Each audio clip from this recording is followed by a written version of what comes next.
شروع اللہ کے نام سے جو بڑا مہربان نہایت رحم والا ہے۔ ہم نے نوح کو ان کی قوم کی طرف بھیجا کہ پیشتر اس کے کہ ان پر درد دینے والا عذاب واقع ہو اپنی قوم کو ہدایت کر دو۔ انہوں نے کہا کہ بھائیو، میں تم کو کھلے طور پر نصیحت کرتا ہوں کہ خدا کی عبادت کرو اور اس سے ڈرو اور میرا کہا مانو۔ وہ تمہارے گناہ بخش دے گا اور موت کے وقت مقرر تک تم کو مہلت عطا کرے گا۔ جب خدا کا مقرر کیا ہوا وقت آ جاتا ہے تو تاخیر نہیں ہوتی، کاش تم جانتے ہوتے۔ جب لوگوں نے نہ مانا تو نوح نے خدا سے عرض کی کہ پروردگار، میں اپنی قوم کو رات دن بلاتا رہا، لیکن میرے بلانے سے وہ اور زیادہ گریز کرتے رہے۔ جب میں نے ان کو بلایا کہ توبہ کریں اور تو ان کو معاف فرمائے تو انہوں نے اپنے کانوں میں انگلیاں دے لیں اور کپڑے اوڑھ لیے اور اڑ گئے اور اکڑ بیٹھے۔ پھر میں ان کو کھلے طور پر بھی بلاتا رہا اور ظاہر اور پوشیدہ ہر طرح سمجھاتا رہا، اور کہا کہ اپنے پروردگار سے معافی مانگو کہ وہ بڑا معاف کرنے والا ہے۔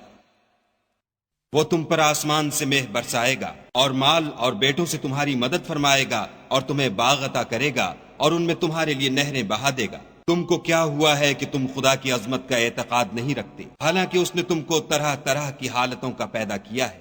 کیا تم نے نہیں دیکھا کہ خدا نے 7 آسمان کیسے اوپر تلے بنائے ہیں، اور چاند کو ان میں زمین کا نور بنایا ہے اور سورج کو چراغ ٹھہرایا ہے، اور خدا ہی نے تم کو زمین سے پیدا کیا ہے، پھر اسی میں تمہیں لوٹا دے گا اور اسی سے تم کو نکال کھڑا کرے گا۔ اور خدا ہی نے زمین کو تمہارے لیے فرش بنایا تاکہ اس کے بڑے بڑے کشادہ رستوں میں چلو پھرو۔ اس کے بعد نوح نے عرض کی کہ میرے پروردگار، یہ لوگ میرے کہنے پر نہیں چلے اور ایسوں کے تابع ہوئے ہیں جن کو ان کے مال اور اولاد نے نقصان کے سوا کچھ فائدہ نہیں دیا، اور وہ بڑی بڑی چالیں چلے اور کہنے لگے کہ اپنے معبودوں کو ہرگز نہ چھوڑنا، اور ودہ اور سوا اور یغوس اور یعوق اور نصر کو کبھی ترک نہ کرنا۔ پروردگار، انہوں نے بہت لوگوں کو گمراہ کر دیا ہے، تو ان کو اور گمراہ کر دے۔ آخر وہ اپنے گناہوں کے سبب پہلے غرقاب کر دیے گئے، پھر آگ میں ڈال دیے گئے، تو انہوں نے خدا کے سوا کسی کو اپنا مددگار نہ پایا۔